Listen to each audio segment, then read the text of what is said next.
नारायण। हरि ओम नमो नारायण।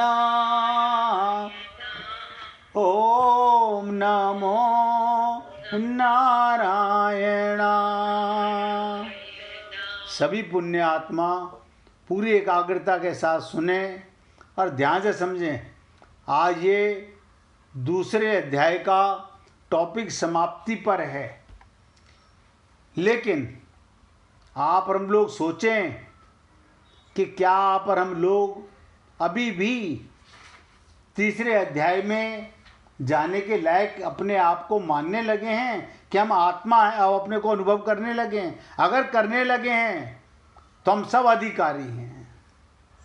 अच्छा, हमें अपनी अनुभूति किसी और से पूछनी है, हमें खुद अनुभव होना चाहिए, हमें खुद एहसास होना चाहिए हम कौन हैं।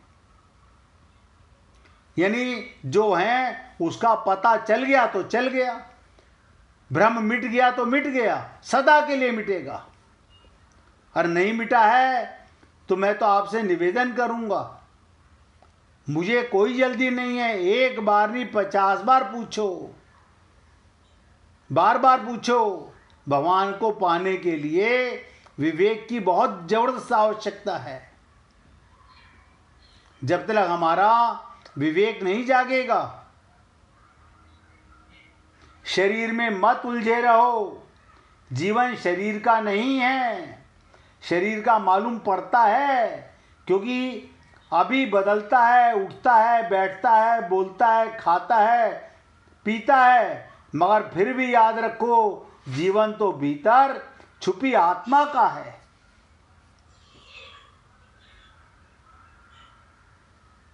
इसलिए अभी मौका है जागने का पूरी तरह।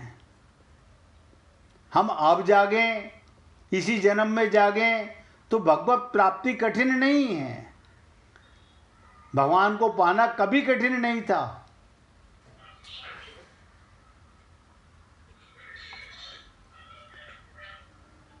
नरेंद्र भाई, मोबाइल की आवाज बंद करना। अब बहुत ध्यान से सुनिएगा। स्वयं को खोना, अपने को मिटाना, यानी अज्ञान को मिटाना, परमात्मा तक जाना है। अपने को मिटाना, स्वयं को खोना, परमात्मा तक जाना है। यानी अब मुझे शरीर का भ्रम मिट गया, तब परमात्मा तक हम जाने के अधिकारी बने। क्या मतलब?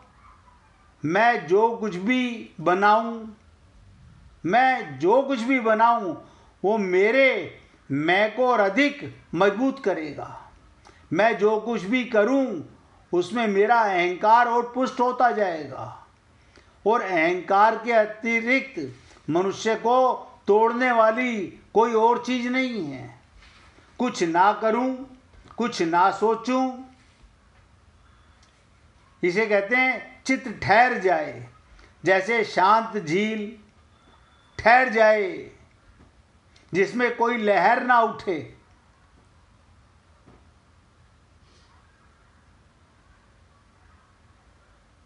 जहां मैं सन्नाटे में विलीन हो जाए, वहीं परमात्मा का स्वरूप प्रकट हो जाता है।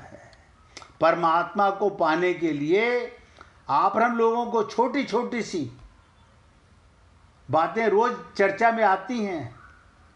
एक कल गया, आप देखो हम रोज देखते हैं, एक कल गया, एक आज जा रहा है और एक उसको लेकर जा रहा है। हम जब कभी जाते हैं शमशान में, वहां लाइन लगी होती है कई बारी। वो कह रहे हम कल भी आए थे, आज भी आए हैं, अब कल का पता नहीं। यानी एक कल गया, एक आज जा रहा है और एक उसको लेकर जा रहा है शमशान घाट तक। और राम नाम सत्य है, अब फिर भूल गया लौटते समय संसार सत्य है।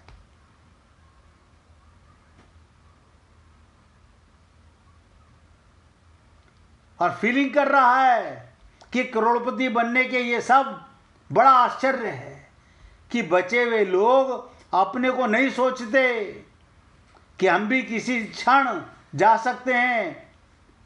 इसलिए अपराध से बचें, हरि गुरु का चिंतन करें, कल पर ना टालें। सबसे बढ़िया मानसिक रूप ध्यान, मानसिक सेवा सबसे बढ़िया, जिसके लिए कुछ लाने की जरूरत नहीं। आप अपने कन्हैया को, अपनी राधा रानी को, अपने लड्डू गोपाल को कोई नूर का, हीरे का हार पहनाओ, बेशकीमती वस्त्र पहनाओ, जिस रूप में पसंद करो उस रूप में ला करके उसका ध्यान करो और मानसिक सेवा करो। जो मन में करे वो उसे खिलाओ। जैसी इच्छा हो आठों याम करो, कोई परेशानी की बात नहीं और कोई प्रॉब्लम नहीं, कोई सामान बाहर से लाने की आवश्यकता नहीं। तो स्मरण सबसे बड़ा साधन भक्ति है, हम लोग वो नहीं करते। इसी को कहते हैं मानसिक सेवा, सबसे बड़ी सेवा है। एक बार एक संत रोजाना प्रसाद पाने से पहले भगवान को भोग लगाते थे। हम उस समय ट्रेन में सफ़र कर रहे थे तो हमने देखा वो संत आंखें बंद करके भगवान का ध्यान कर रहे हैं, फिर अपने मुख में डालकर उनके चेहरे का भाव बदलने लगा। वो खाक शरीर रहा है और खिला भगवान को रहे हैं। आप सोचो कहां से लाएंगे ऐसी।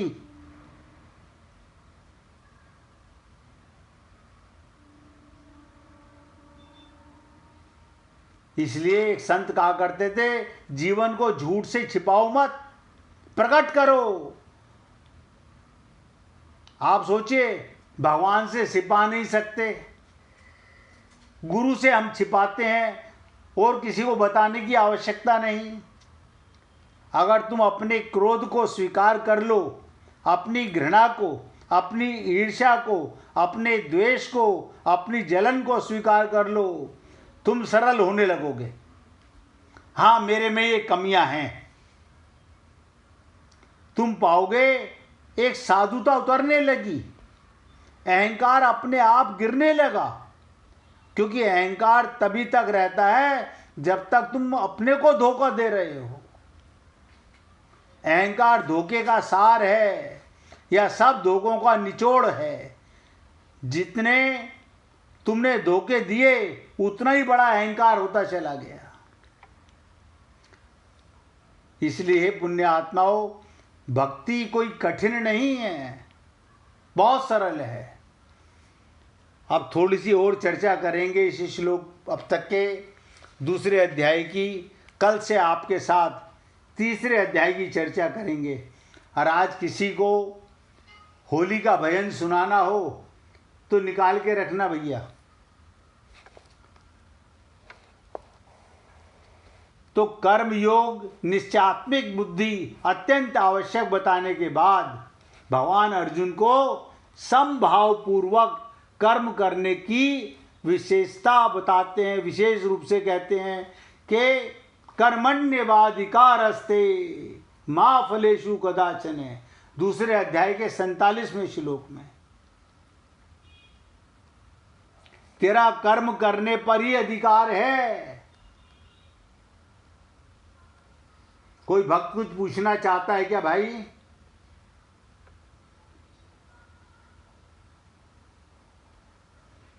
तो भगवान क्या कहते हैं? तेरा केवल कर्म करने पर अधिकार है। समता के स्थित हुआ तू कर्मों को कर। हम समभाव से कर्म नहीं करते, हम कर्म तो करते हैं, या तो अपना मान के करते हैं या पराया मान के करते हैं। अर्जुन ने हथियार क्यों डाले? अर्जुन का हथियार डालने का कारण क्या था? उसमें समता नहीं थी, उसे अपना परायापन नजर आने लगा। यानी उसने दुर्योधन को तो पराया समझा, ध्यान से सुनो, और धृतराष्ट्र को और भीष्म पितामह को अपना समझा। ऐसा व्यक्ति क्या कर्म करेगा? इसीलिए भगवान ने कहा कर्मण्येवाधिकारस्ते, समता के स्थित हुआ तू कर्मों को कर।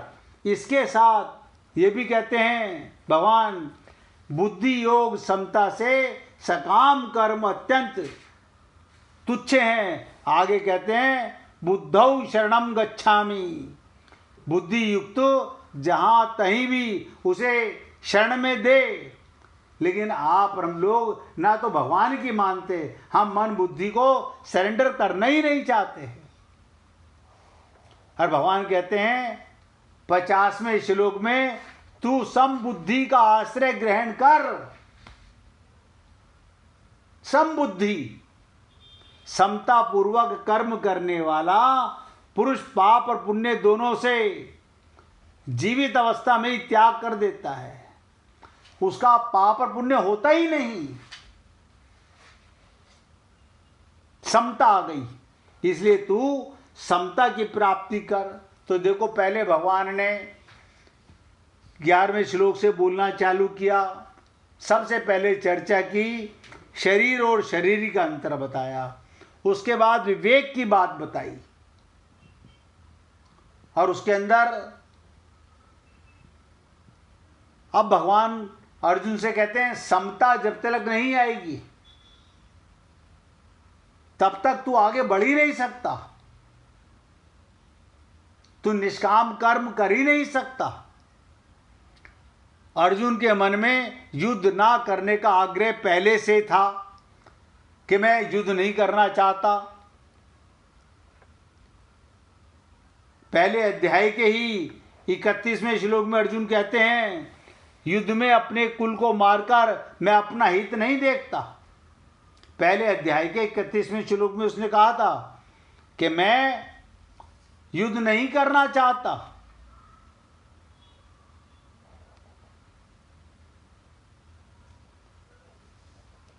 तो कहते हैं और शोक है, हम लोग बुद्धिमान होकर भी युद्ध रूपी महान पाप करने को तैयार हो गए। अपने आप को पापी मानने लगा, ये हमारा पाप है, हम युद्ध को तैयार हो गए। भगवान कह रहे हैं युद्ध तो तेरे को परोसा गया है, तू बड़ा भाग्यशाली है, तू क्षत्रिय है।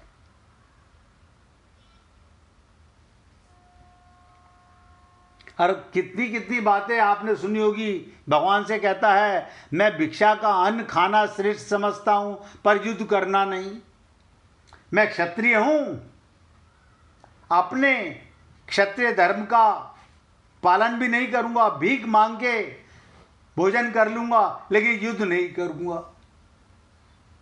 मुझे भूमि का लालच नहीं है। भगवान की आज्ञा का उल्लंघन करके विरुद्ध निर्णय ही सुना देता है कि मैं युद्ध नहीं करूंगा। बताइए, दूसरे अध्याय के 9वें श्लोक में हथियार डाल दिया, मैं युद्ध नहीं करूंगा। अब आप बताइए उस शरणागति का क्या लाभ, उस प्रपन्न का क्या लाभ, उस अनन्यता का क्या लाभ? इसका मतलब तू भगवान से ही झूठ बोल रहा है। अब आप सोचिएगा, हम गुरु से झूठ बोलते हैं, हमें लगता है इन्हें क्या पता चलेगा, लेकिन तुम्हें यह तो पता है कि तुम्हारे अंदर परमात्मा भी बैठा हुआ है, वो तो तुम्हारा पाप नोट कर रहा है और उसे किसी गवाह की आवश्यकता नहीं है, वो डिसीजन देने वाला है। इसीलिए दूसरे अध्याय के 9वें श्लोक में बोल दिया था कि मैं निर्णय सुना दिया, मैं युद्ध नहीं करूंगा।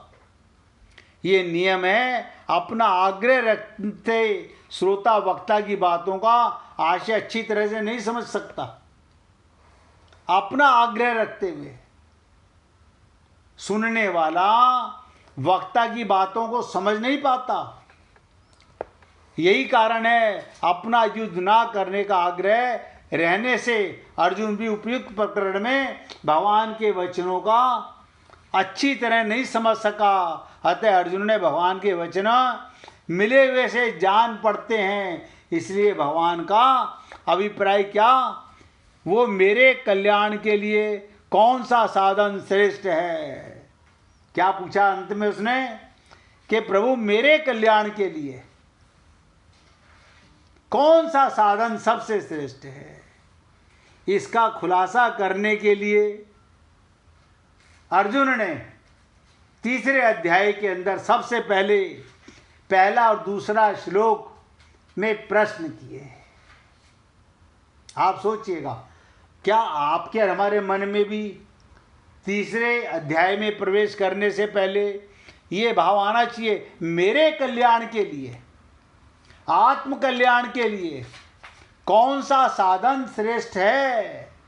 इसका खुलासा करने के लिए अर्जुन ने 2 प्रश्न किए, 2 श्लोक बोले भगवान से, फिर भगवान उसका जवाब देंगे, उसकी चर्चा हम कल करेंगे। लेकिन आप और हम लोग सोचें, क्या दूसरे अध्याय की इतनी बातों को सुनने के बाद अब हम समझ गए हैं, हमने अपना संकल्प कर लिया है कि अब सर फूटे या माथा, मुझे भगवत प्राप्ति ही करनी है। ये बात आपको और हमको डिसाइड करनी है, भगवान को डिसाइड नहीं करनी है।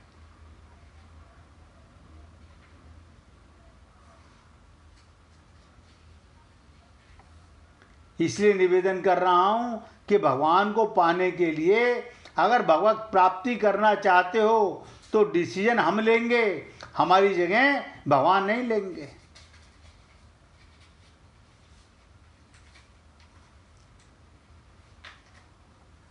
किसी व्यक्ति ने एक प्रश्न किया था, उसकी चर्चा 2 मिनट सुन लीजिए। सिर्फ उसने पूछा था कि सत्संग तो हम रोज सुनते हैं, कुसंग क्या है। इसके बाद शायद बाई जी सामने आई थी भजन सुनाने के लिए, 2 मिनट के बाद में सुनाइएगा। संसार में सत्य एवं असत्य, कुसंग क्या है, ध्यान से सुनो। संसार में सत्य और असत्य केवल 2 ही तत्व हैं, जिनके संग को ही सत्संग एवं कुसंग कहते हैं। क्या बताओ, या तो सत्संग है, सत का संग कर रहे हैं, या हम कुसंग कर रहे हैं। सत्य पदार्थ हरि और हरिजन ही हैं। सत्य क्या है, भगवान और भगवान के भक्त। अतएव केवल हरि और हरिजन का मन बुद्धि युक्त सर्वभाव से संग करना ही सत्संग है, तथा उसके विपरीत अवशिष्ट विषय सत्गुण, रजोगुण, तमोगुण से युक्त होने के कारण माइक है, असत्य है। हम पूजा पाठ भी करते हैं, आप बुरा मत मानिएगा, वो असत्य ही है। क्यों? वो आप शरीर से करते हो, बिना आत्मज्ञान के आपकी पूजा का लाभ नहीं मिलता। ये पूजा पाठ तो हम अनंत जन्मों से करते चले आ रहे हैं। इसलिए भगवान ने कहा ये माया के 3 गुण हैं, सत्वगुण, रजोगुण और तमोगुण। ये तीनों माइक और असत्य हैं। तात्पर्य हुआ, जिस किसी भी संघ के द्वारा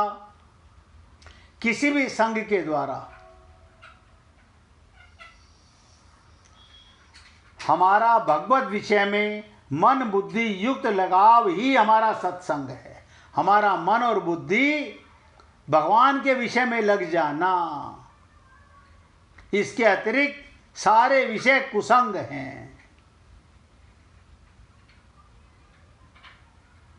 कहते हैं ना, सत अर्थ हरि गुरु गोविंद राधे, संग अर्थ मन का लगाव बता दे। सत्संग का अर्थ समझ लो, सत का अर्थ है हरि गुरु गोविंद राधे, और संग का मतलब है अर्थ मन का लगाव बता दे। हमारा मन अगर हरि और गुरु में लग गया तभी सत्संग है। हरि हरि भक्त सत गोविंद राधे, शेष सब जगत असत है बता दे। कु का अर्थ माइक गोविंद राधे और संग अर्थ मन का लगाव बता दे, इसे कुसंग कहते हैं। हरि से विमुख कु है गोविंद राधे, मन का ही संग कुसंग बता दे। इसलिए पुण्य आत्माओं, छोटी छोटी बातें हैं, जीवन में उतारने का प्रयत्न कीजिएगा। अब भजन सुनाने के लिए आइए आगे। भाई जी आप सुनाना चाह रही थी क्या? आपका एक बार सुनाइए।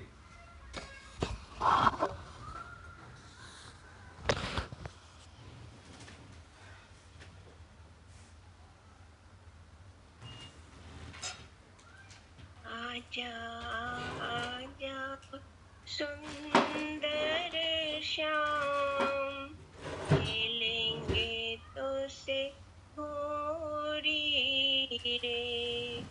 आजा आजा सुंदर श्याम, खेलेंगे तो से होरी रे।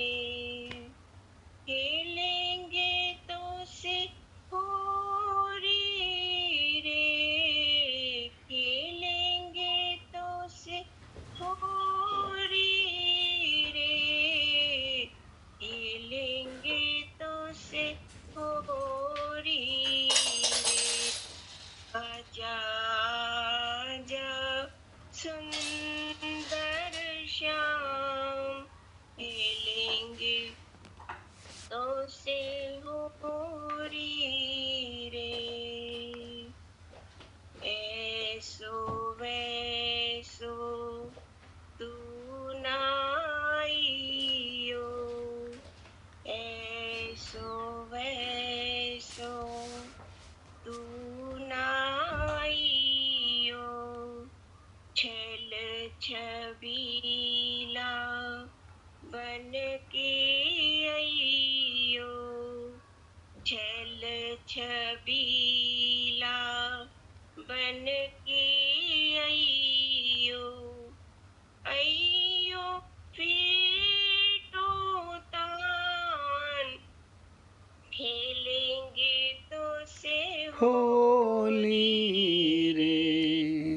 अइयो फेंटो तान, खेलेंगे तो से होरी रे। आजा आजा सुंदर श्याम, खेलेंगे तो से होरी रे। चुप के तुम नाइयो, बाल बाल को संग में लइयो। मैं भी सबके साथ खेलूंगी तो से होरी रे। मैं भी सबके साथ खेलूंगी तो से होरी रे। आजा आजा सुंदर श्याम, खेलूंगी तो से होरी रे। सांवरी सूरत से नाम मोहियो, सांवरी सूरत से तुम ना मोहियो। मीठी बोली में ना फसइयो, मीठी बोली में ना फसइयो। देना ना जादू डार, ना कर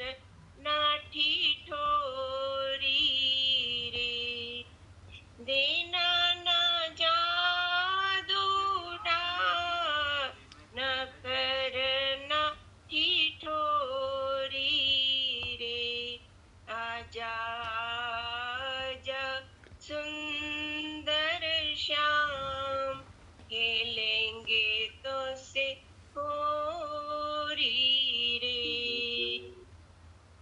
मन में बहिया डार मिलेंगे, मन में बहिया डार मिलेंगे, होली में सब रंग खिलेंगे, होली में सब रंग खिलेंगे, होंगे नए नाचा खेलेंगे तो से होरी रे। होंगे नए नाचार करेंगे पर जोरी रे। आजा आजा सुंदर श्याम खेलेंगे तो से होरी रे।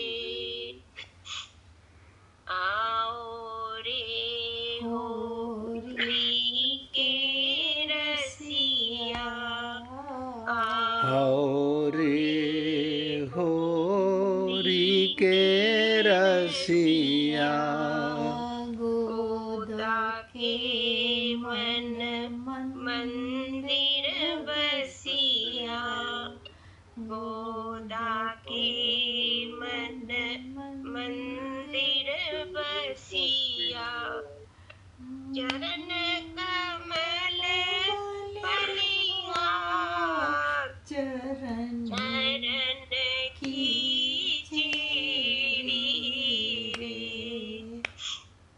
चरण कमल बलिहार, चरण की चेरी रे। आजा आजा सुंदर श्याम खेलेंगे तो से होरी रे। खेलेंगे तो से होरी रे। खेलेंगे तो से होरी रे। आजा आजा सुंदर श्याम खेलेंगे तो से होरी।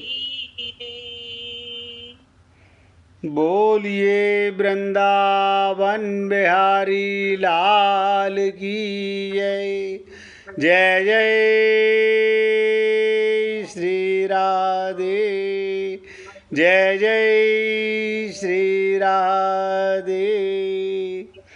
बोलिए लाल जी का मंगल हो, सभी भक्तों का मंगल हो। सबको राधे राधे भैया, सबको राधे राधे भाई, राधे राधे, राधे राधे जी, राधे राधे सबको, राधे राधे भाई, राधे राधे सबको, राधे राधे जी, जीजा जी, सबको राधे राधे जी, राधे राधे जी, राधे राधे।